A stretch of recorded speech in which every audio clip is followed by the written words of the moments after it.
Po vjen nata e Kadrit, shpërblim sa 1000 muj, e kush fiton këtë natë, do të jeti shpëtum. Në kuadër të muajit të Ramazanit gjendet një natë e shënuar në Islam, nata e Kadrit. Fjala Kadr ka disa kuptime, si nderim ose respektim, sepse ajo është nata e cila ka një pozitë të veçantë tek Allahu për shkak të karakteristikave të saj. Po kështu edhe personi i cili qëndron zgjuar duke ju lutur Zotit gjatë kësaj nate, pajisjet me një nder të veçantë. Kuptimi tjetër i kësaj fjale është shtërngim, në kuptimin se dituria e saktë se kur është kjo natë është e fshehur në 10 netët e fundit të muajit Ramazan dhe muslimanët nuk duhet të bëhen përtac e ta kërkojnë atë vetëm në natën e 27 të këtij muaji. Një dietar i njohur ka thënë, është një nata e Kadrit pasi bota shtërngohet nga numri i madh i melekëve që zbresin në këtë natë. Gjithashtu, Kadr ka edhe kuptimin përcaktim, sepse në këtë natë përcaktohet se çfarë do të ndodhë vitin e ardhshëm. Në një ajet kuranor, Allahu e quan natë të begatshme për mirësitë e shumta që u jepen njerëzve.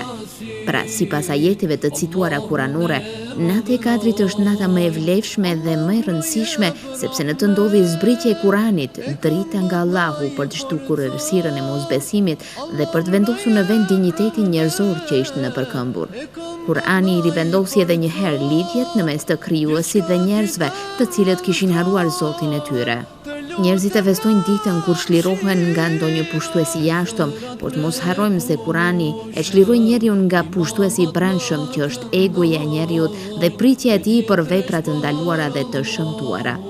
Allahu në këtë natë zbriti Kuranin famlart nga Leuhi Mahfudhi, pllaka e ruetur mirë tek i Madhi Zot, por në Beitul Izzah që është në qiellin e dynjas. Kurani më pas u zbrit Muhamedit a.s. për rreth 23 vite me radhë, sipas nevojave njerëzore që dinin. Për këtë shkak, nata e Kadrit paraqet ngjarjen më të rëndësishme dhe më madhështore në historinë e njerëzimit dhe si e tillë ndryshoi rrjedhën e saj, sepse shpallja e Kuranit në këtë natë madhështore lidhi qiellin me tokën, njeriu me krijuesin e vet dhe kështu hyri përsëri në histori, në të cilën ai nuk mbeti vetëm objekt pa mbështetje dhe kuptim, por përkundrazi, i dha zgjidhje njerëzisë dhe u bë fjalë gjallë dhe ligj sipas të cilit zhvillohet jeta.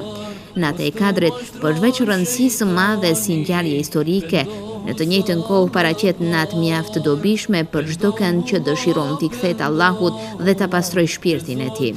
Kjo natë pra është më mirë se 1000 muaj, kuptohet për atë që din ta shfrytëzoj. Në këtë natë vendoset fati i të gjithë krijesave për vitin e ardhshëm. Shkruhet se kush do të jetojë dhe kush do të vdes, kush do të nderohet dhe kush do të mallkohet. Në këtë natë përcaktohen rristjet, përcaktohet me një fjalë komplet ajo se çdo të ndodh deri në vitin tjetër. Muhamedi a.s. ka thënë, kush e kalon me namaz natën e Kadrit, me besim tek premtimi i Allahut dhe shpresë tek ai, i falen mëkatet që ka bërë më parë. Ai gjithashtu ka thënë, kërkojeni natën e Kadrit në netët teke dhe 10 ditët e fundit të Ramazanit. Po vjen nata e Kadrit, shpërblim sa 1000 muj, e kush fiton këtë natë, do të jeti shpëtum.